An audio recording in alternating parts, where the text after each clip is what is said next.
Hi guys, welcome back to my channel, Allie's Book Nook. Today I am going to share with you everything that I have been reading since we met last, which is 6 books. So I have my book club journal here to help remind me because it has been a while since I read some of these. So let me tell you the titles and then we'll get into it. Not necessarily in the order I read them, but we have a thriller, The Golden Couple, another thriller, Reckless Girls, horror slash possibly sci-fi, but I would say mostly horror. Nas 4A2. A historical fiction, The Lost Journals of Sacagawea. A thriller, When the Lights Go Out. And another historical fiction, The Women by Kristen Hannah. Alrighty, so the first book I have to talk about since we met last is The Lost Journals of Sacagawea by Deborah Magpie Erling. And this is a historical fiction book. I read this in paper format as well as ebook. And I started it on January 15th and I ended it on February 5th, 244 pages. So this is part of my book club book. This is our selection for January, and this was actually a really sorry, I'm getting a call here on my phone. This was a good book. This is a book that I have been thinking about a lot since I read. It was written by a local author. She was a professor at the University of Montana. And Sacagawea, however you say it. She is a historical figure and most well known for being a guide with the Lewis and Clark expedition. So, if you don't know Lewis and Clark, they had the Corps of Discovery, I think it was called, and they basically were tasked with finding a route overland to the Pacific Ocean. So that was in the 1800s, and along their way they had Sacagawea join them, and she is known for being a great help to them. An interpreter, just help them in a lot of ways. So where I live, in the little town I live in, our claim to fame is an area called Traveler's Rest, where it is a known documented campsite where Lewis and Clark stayed. And so there's a lot of history around here with Lewis and Clark and Sacagawea. But this book really, I like that it kind of laid out how it really would have been for her. So, it's glorified in history of, she was a great helper to them and they had this journey. And yes, she was a great helper, but I don't know that she was really a winning participant. She was a Native American girl who was kidnapped by another tribe when she was like 9, I think. And then when she was 12 years old, that tribe gambled her away to a French fur trader named Charbonneau, who was with the Lewis and Clark expedition. And she was basically exploited for her knowledge and everything. And she was also essayed as a child. She had her first child when she was very young, 12 or 13, when she gave birth to her first child. And so there's a lot of darkness in that history. And this book did a great job of uncovering that. So I really appreciated that. So my first thoughts on this book, it was kind of hard to get into at first because of a unique writing style that was almost poetic. It was kind of written in the way that more of the way that it was thought that she would think and stuff. And so also the other thing is when there's words or concepts that were sacred to her people, the word would be kind of faded in the book. So Weta is bear, and I just happened to open up to that. There is a bear in the story that kind of follows her, guides her, keeps her protected through this journey. And of course, some of that might be fiction, but my final impressions, it was good. I like that it showed a more realistic view and didn't glamorize her enslavement and becoming a child mother at age 12. And this book has really stuck with me since I read it. It is a unique perspective. Ratings, I gave it a 3 out of 5 for characters, a 3 for plot, a 3 for writing, and a 3.25 overall. I think I would bump that up now to a 3.5. Would I recommend it? Yes, because it's a story about Sacagawea from her perspective. It doesn't glamorize Lewis and Clark like we see so often in history. So I thought it was cool how they did kind of fade out those sacred words. And when I read it in the ebook format, it didn't have that. So that was one benefit to reading the paper version. The writing style did change as you went through the book. And as she learned the English language, it seemed like it kind of changed to more traditional writing style, but it did remain poetic throughout. And like I said, Lewis and Clark are really glamorized, at least from what I've learned in history. But this really shows a view of the mistreatment of Sacagawea. And I really appreciated that. Sometimes it was hard to tell what was real in the book and what was a spiritual encounter, but I got through that okay. It was kind of hard to keep track of the names at times. But yeah, I think that this is a story that it was kind of a heavy story, but one that will stick with me. So that is The Lost Journals of Sacagawea. Okay, the next book that I read, I needed kind of a more, something not so heavy after that. So I read Reckless Girls by Rachel Hawkins. This is a thriller / beach murder book, and I liked it. So I read it in paper and listened to the audio from January 15th to January 18th. So it only took me a few days to get through it. It was 366 pages. And my dog is messing with the camera here, bumping it. So I said that my first thoughts on this book was that well, first let me tell you the plot line here. So basically, there is this girl that her and her boyfriend live in Hawaii. Her boyfriend was hired by these two rich girls. These people are all like in their early 20s. Hired by these two rich girls to take them on a charter to an island that they're going to spend a few days at. They pay him like $50,000 cash, and then the girlfriend tags along. They get to the island, and it's not what they expected. There's another couple there that were already there. They thought it would be a secluded island.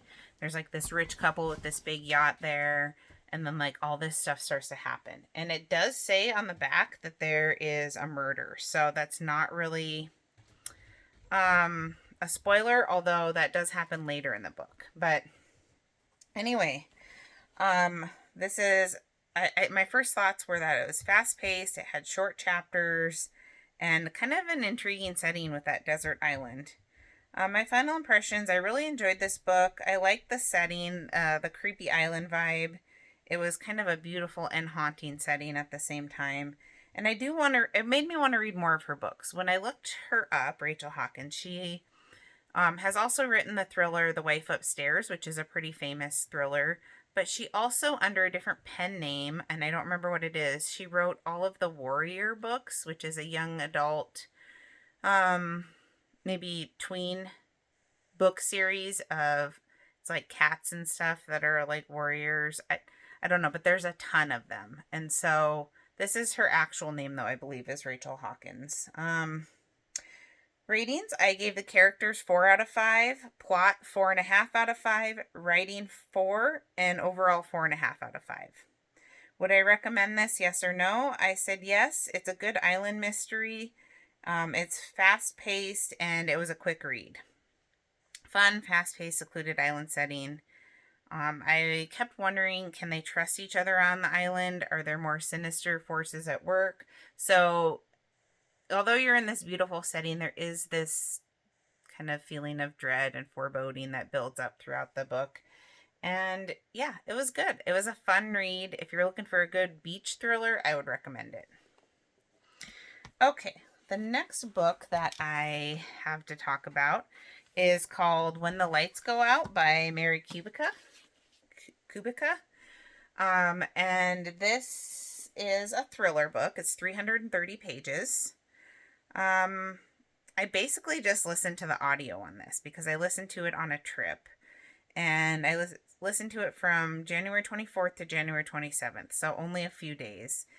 So I had this book in my Libby Holds, the audiobook in my Libby Holds, since I got this at Goodwill. I got this at Goodwill. Maybe I should go back and talk. I said this was a library book. This one, I think I also got at Goodwill. I did. This one I got at Goodwill used. So I had it in my Libby Holds, and for since last April. Every time it would come up, just the timing wasn't right for me.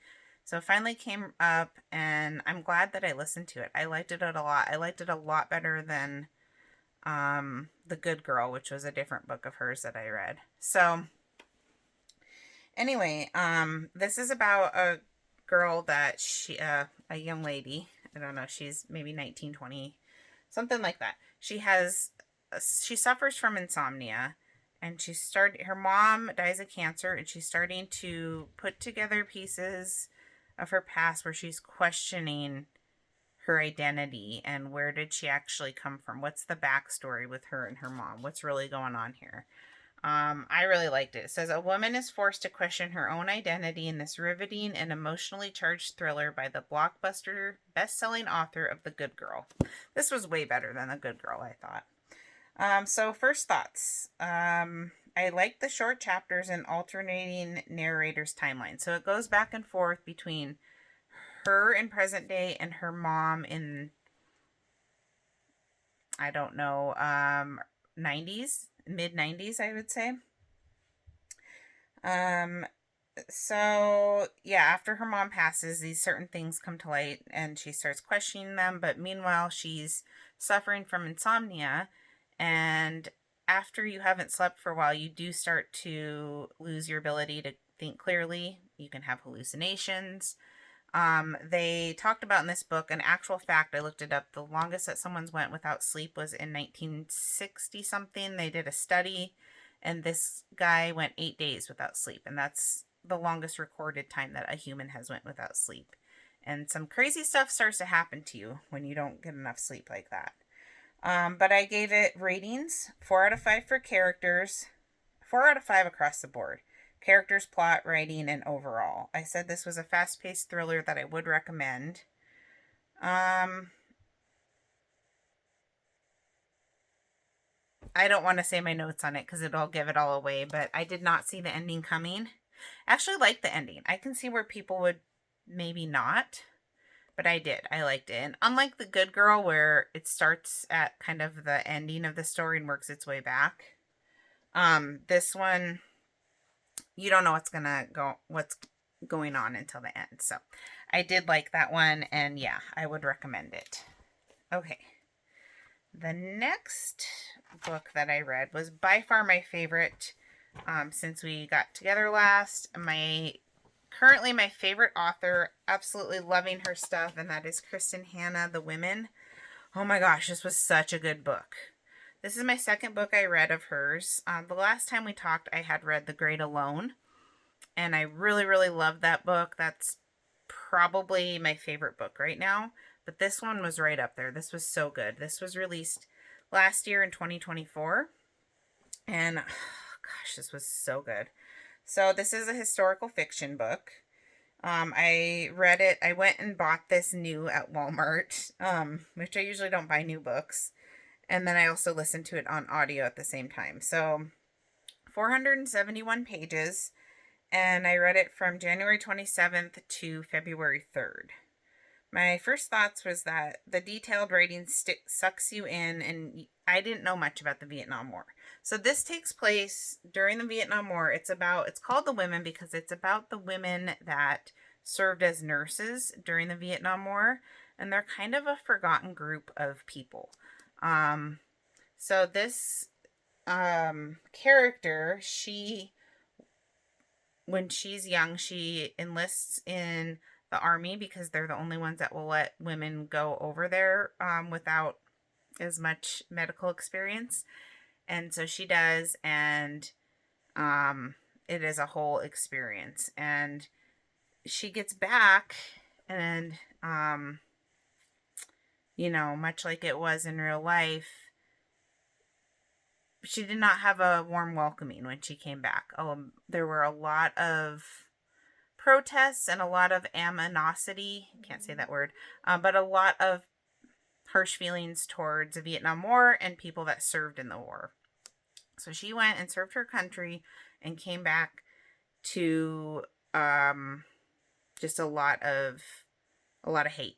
And also, besides that fact, she was a woman who, like I said, it was kind of a forgotten subgenre of people that served over there. Everyone thought, oh, there was no women in the Vietnam War, but there were a lot of women that served as nurses, as candy strippers, all that. And there wasn't really a space for them when they came back to deal with everything. So, gosh, this was such a riveting book. So, my final impressions, it was heartbreaking and profound. A story that will not soon be forgotten. Kristen Hannah has done it again and is currently my favorite author. The Women is emotionally draining in the best possible way. My ratings, I said 5 plus plus plus plus stars. So 5 stars across the board and overall 5 plus plus plus. Would I recommend it? Yes. Everyone should read this book. The heroes, including the women of Vietnam War, deserve to have their story told and known by future generations. It is extremely well written. It actually did make me tear up on a few occasions, and I don't cry in books. It's very rare. I want a book to make me cry, but it's very rare that it happens. And this did get me a little misty-eyed in a few parts, and so I really, really loved that about this book. I appreciated the strong female character, and it did spark my interest in the Vietnam War. Afterwards, I went and Googled it, and I was really surprised to learn the history behind it and how it went on like 10 years. So Frankie, the main character, at one point she is in an area of my hometown, and so I really thought that was cool. But I don't want to get into that and give it away. But yeah, shout out there. And I can't say enough what a powerful story this was. It was hard to put down and impossible to stop thinking about. This was on par with The Great Alone, and I want to read all Kristen Hannah's books right now this year. In fact, I've only read those 2, but her most famous book, The Nightingale, just had its 10-year anniversary, and so they released a special collector's edition with sprayed edges and a silk bookmark and all that. And so I did order that, and I will be reading that soon, and I'm really excited about that. I'm just waiting for my audio hold to be available on Libby so I can kind of do them together like I like to do. But I said this book was so damn good. It's an untold story of women nurses who served their country in Vietnam and all it cost them there, at home and beyond. My heart is full of emotion after reading this. Going to need time to sit and recover from this book. Love, love, loved it. And really, isn't that the best kind of book where you, not only does it change, tug on your heartstrings emotionally, but you learn from it. You learn about history. It kind of changes your perspective on things, helps you grow and to be a better person, and a more well-rounded, maybe empathetic person. All of those things with this book. And gosh, this was such a good book. If there's one book that you should read, I don't want to say that because The Great Alone was really good too, but this would be right up there. The Women. So good. Please read this book if you haven't. Even if you think I don't like historical fiction, war stories, that sounds boring. No, only about half of it takes place in Vietnam, and then the other half is everything that she has to deal with when she comes home. So, yes, this was an amazing book, The Women. I can't say enough about it, if you can't tell. Okay, the next book, we have two more here, I think. This is, I might not be saying this right. This is Nas 4A2. Nas 4A2. It's a play on words. That's a license plate. And this is by Joe Hill. He is Stephen King's son, one of his sons. This is a horror slash, I would call it supernatural suspense book as well. I primarily read the paper version. I did listen to about 2 hours of the audio. It's a 20-hour audio because it is a thicker book. It's 689 pages.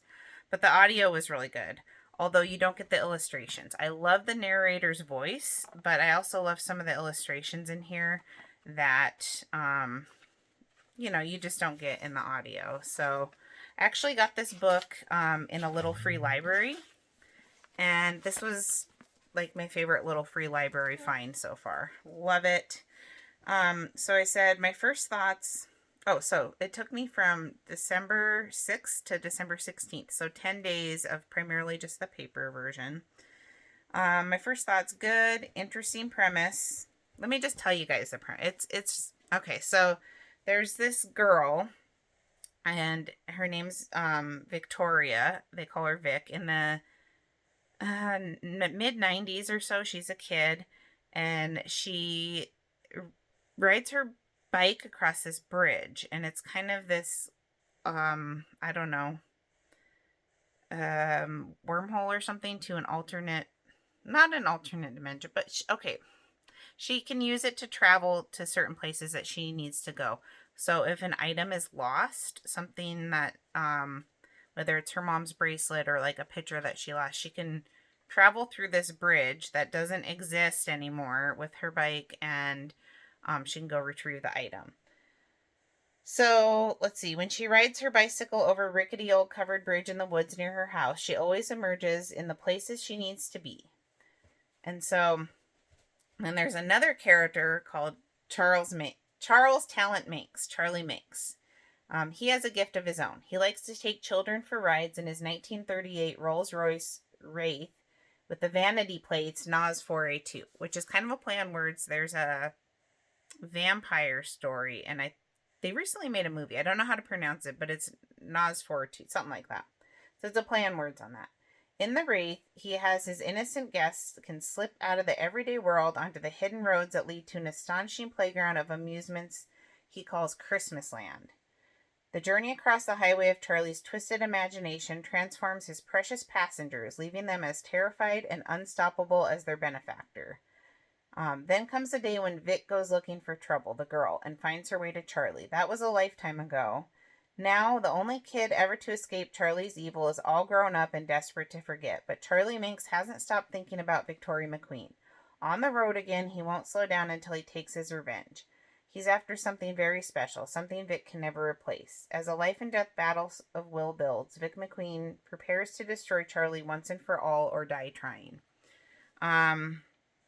So, yeah, he has this place called Christmas Land where he takes kids. And so I actually wanted to read this around Christmas time, but it just didn't work out with, my Libby holds again and stuff like that. So that's why I'm a little bit later reading it, but I still really, it was just a fun, interesting book. And, yeah, so I really liked all the pictures and stuff, but I also, the narrator that does Charlie, it's a woman, but the way she does Charlie Manx voice is just creepy. It's really, really good. So, I would recommend this book. I said, first thoughts, good, interesting premise. I wanted to read it as a Christmas read, like I said.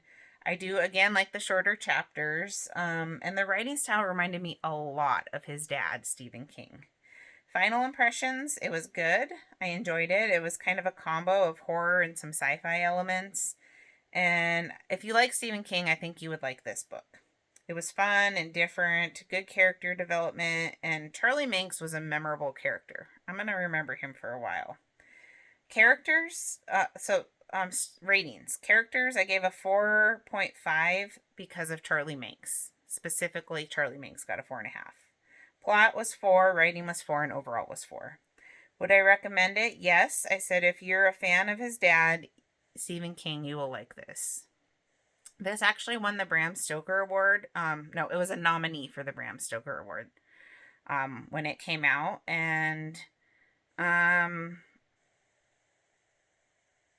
just the way he writes, the length of it, the detail he goes into, all the odd comments, like there's a character that kind of speaks in rhymes. That reminded me a lot of Stephen King. And it made me want to read more of his stuff. He has a couple other books out. Heart-Shaped Box, Horns, which that was turned into, I think a play or a movie or something with the guy from Harry Potter, and 20th Century Ghosts, and then there's one called The Fireman, I think. I want to read that one too. The Fireman, Strange Weather. Yeah, so that was a great find in the little free library, and if you're a fan of Stephen King, you like horror, you like supernatural, kind of that kind of thing, I think you would really like this. So, yes. Okay, the last book I have to talk about is called The Golden Couple, and this is by Greer Hendricks and Sarah Pekkanen. They are co-authors, and they're most famous known for The Other Wife. But, let's see here. Golden Couple. So this is a psychological thriller. This was a quick read for me. I read the paper version and also listened to audio. I got this at my used bookstore. It only took me 2 days to read / listen to, February 16th to February 18th, 456 pages. Another one with short chapters. That was one of my first thoughts. I like this book because you weren't really sure who the bad guy was. So, this is about this couple go to see a therapist, and the wife says, oh, we need to go see the therapist. They get in the therapist's session, and she's like, actually, we're here because I cheated on you.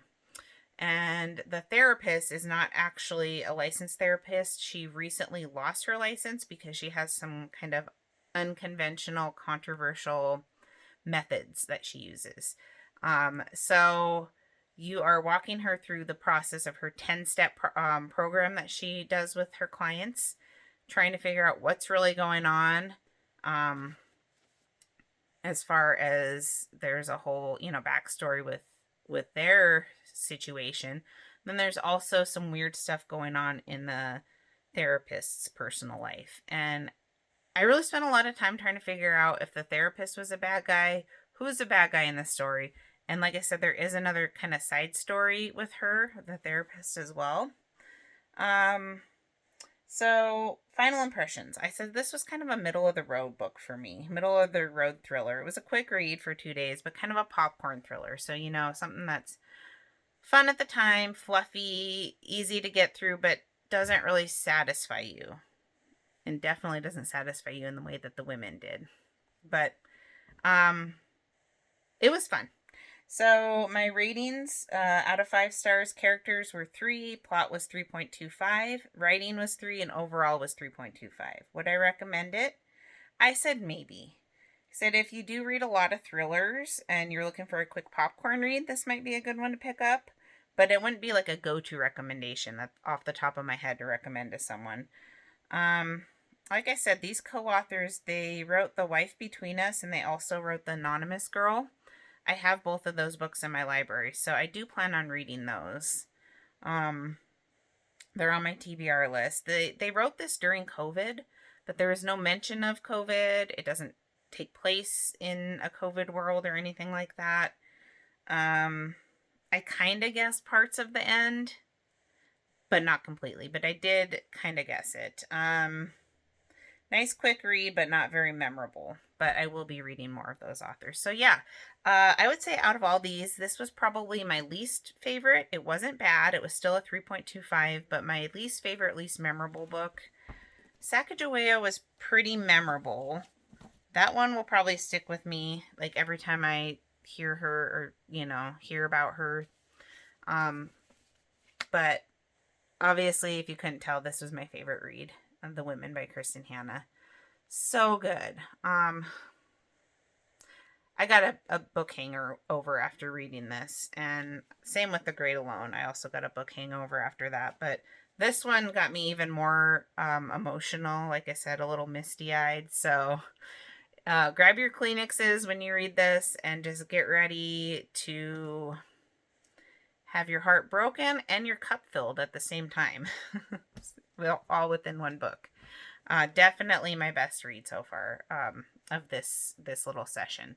So right now I am reading a thriller book called It's Always the Husband, which is kind of a funny title.